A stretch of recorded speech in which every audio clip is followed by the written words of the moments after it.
everyone, welcome to a cookie doodle do demonstration for Easter biscuits. The first thing we're going to take is the butter, so 200 grams of soft butter. So this has been out coming to room temperature and it's a relatively warm day today, so you want it nice and soft, and you've got 200 grams of soft butter.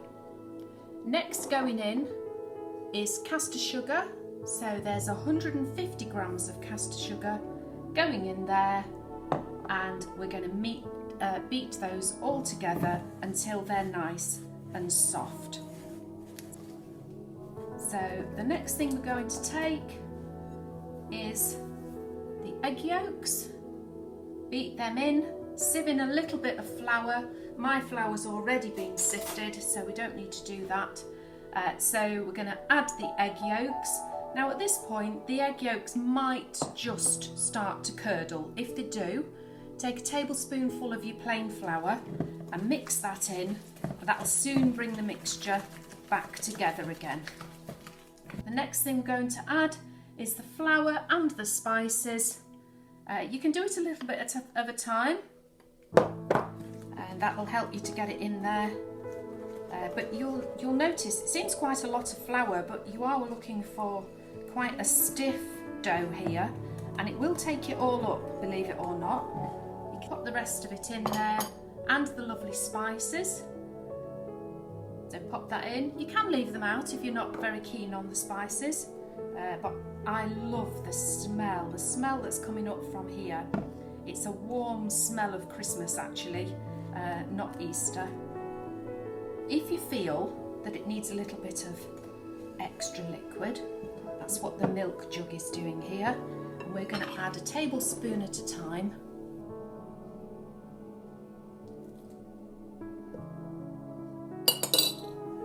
Just to bring it together.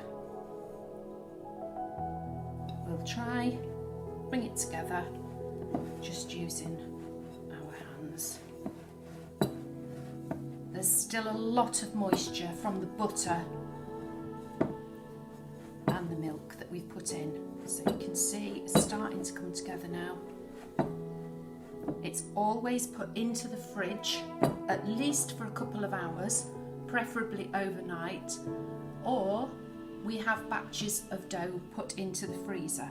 If you're short of time, which we often are if we get a rush order, you can actually pop it into the freezer for half an hour before you're ready. But what it does, it solidifies the butter again. There's my trusty rolling mat. It's just a silicone rolling mat. That's that. And the next thing we're going to do is we're going to cut the dough in half. We're going to put half of that aside. We're going to roll out and cut Easter shapes with that. But the other half, you can see it's got quite a nice texture now. The other half we are going to mix in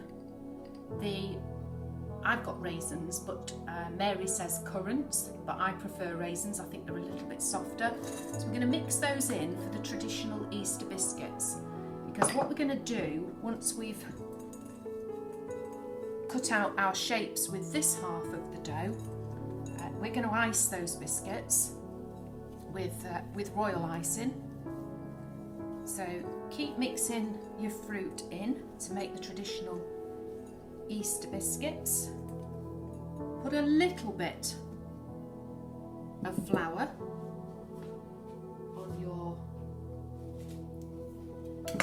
pastry mat, not a lot. Roll it out. Make sure you keep moving it so that it doesn't stick. You don't want loads of flour because that makes the biscuits really tough, and you want some really delicious soft biscuits with a little bit of crunch along the way. So cut out your biscuits, and then we're going to bake those at 180 degrees. That's 160 fan. They'll be absolutely delicious on the Easter table. What you can do as well, you can get some cellophane packets or even some little paper bags, and why not make your aunties or your nanny or your mum and your dad, why not make them a little bit of a treat? Why not pop them in a bag with a lovely little handmade label as a gift for Easter? You can just get one there before we roll the dough back up. Now these biscuits, if they're not chilled, are likely to spread a little bit, so give them some space when you put them on your tray. Let's see how many we've got. So I've made 9, so there's plenty of room for spreading on this tray. So there you have your Easter biscuits.